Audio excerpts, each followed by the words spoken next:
Doctor Ravi Bhatt आपसे करते हुए। देखिए, आज शुरुआत आपसे इसलिए की जा रही है क्योंकि ये जो दिव्य भव्य अद्भुत तस्वीरें हम देख रहे हैं ना, ये हम देख रहे हैं और हम इसके साक्षात्कार हो रहे हैं, वो लोग जो वहां पर हैं वो इसको महसूस कर रहे हैं, लेकिन इन तस्वीरों के जरिए हम देख रहे हैं कि क्या है सनातन, किस तरीके से कुंभ मनाया जाता है। लेकिन बहुत से लोग ये नहीं जानते हैं कि इस कुंभ के पीछे का विज्ञान क्या है, अखाड़े क्या है, अखाड़ों के स्नान की क्या क्या परंपराएं हैं, जब वो स्नान करने के लिए जाते हैं किस तरह के वो श्रृंगार होते हैं, क्योंकि किस श्रृंगारों का जिक्र भी आता है, वो श्रृंगार क्या होते हैं, स्नान के वक्त का प्रोटोकॉल क्या होता है। थोड़ा सा अगर डॉक्टर रवि आप हमें समझा पाए।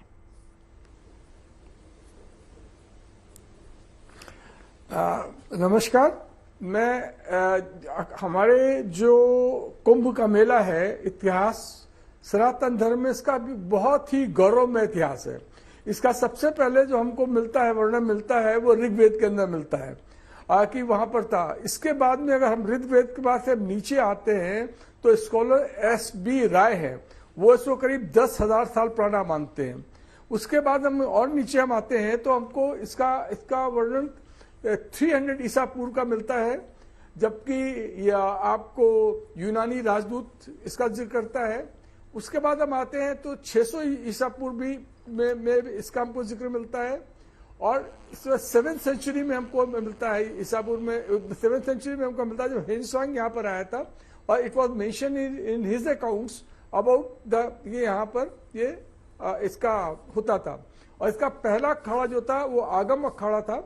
आगम अखाड़ा जो था वो बाद के उसका अंदर उसका विघटन हुआ, और उसके बाद में फिर तमाम इसके अंदर ये अखाड़े बने। उसके बाद में जब आते हैं यहाँ पर हम पाते हैं, और ये जो हमारा जो कुंभ मेला है, इसके ऊपर कभी कभी विदेशी आक्रांता जो थे उनकी कुदृष्टि भी पड़ी है। 1398 के अंदर तैमूर लंग ने हरिद्वार के अंदर भी ऐसा काफी स्कॉलर मानते हैं कि जाके और कुंभ मेले में उसने नरसंहार भी किया था, दिल्ली को ध्वस्त करने के बाद में और दिल्ली में कत्लेआम करने के बाद में। ये विदेशी आक्रांताओं का को भी ये रास नहीं आ रहा था हमारी ये धार्मिक परंपरा। उसके बाद जब हम आते हैं अगेन तो हम पाते हैं 1690 के अंदर इसके अंदर कुछ जो वैष्णवाइट और शैवाइट ये जो थे, इनके अंदर भी नासिक के अंदर इनके अंदर भी आपस में झड़पें हुई थी, जिसमें करीब 60,000 आदमी मारा गया था। इसके बाद हरिद्वार के अंदर भी इसके अंदर हुआ था, ये 1760 के अंदर हुआ था, उसके अंदर 1800 करीब लोग मारे गए थे। ये वो अव्यवस्था थी, इस वजह से हुआ था।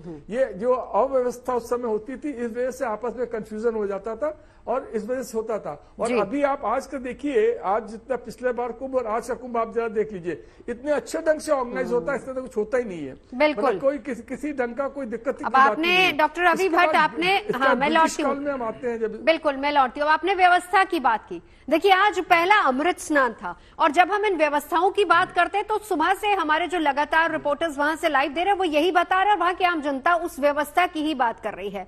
स्वामी नारायण गिरी महाराज जी, आपके पास अब आते हुए, जब हम व्यवस्थाओं की बात करते हैं, किस तरीके से ये तय होता है कि कौन पहले स्नान करेगा। देखिए, स्नान तो हमने देख लिया, उन तस्वीरों में हम देख भी रहे हैं किस तरीके से के साथ ये शाही स्नान, अब इसको अमृत स्नान कहा जा रहा है, हो रहा है, लेकिन वो व्यवस्थाएं कैसे होती हैं, किस तरीके से प्रोटोकॉल तय किए जाते हैं। स्वामी नारायण गिरी महाराज जी।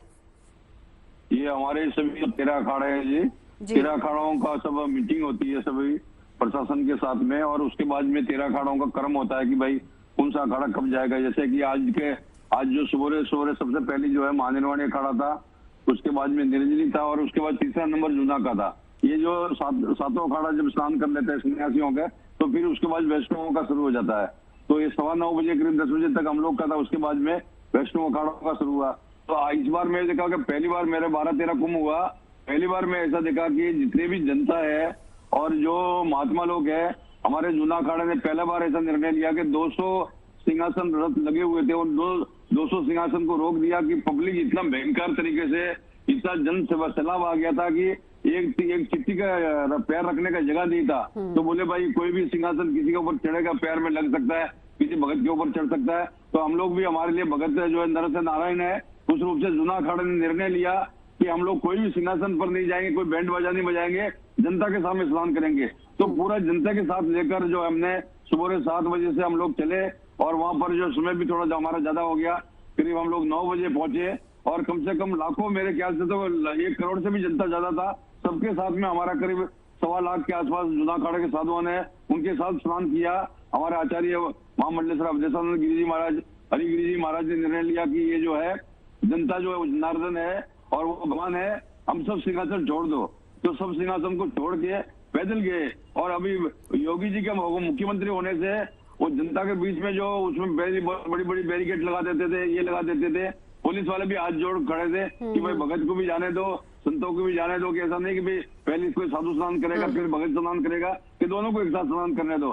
तो ये जो परंपरा है, ये विचित्र परंपराओं को मैं इस बार पहली बार ऐसा मतलब अनुभव किया। और बहुत ही सुंदर ढंग से व्यवस्था थी, कोई भी किसी को भी कोई डिस्टर्ब नहीं कर रहा था, कोई भी कहीं भी आया जा सकता था, कोई भी अव्यवस्था नहीं थी। बहुत सुंदर ढंग से जो है मेला का बहुत सुंदर व्यवस्था थी जी।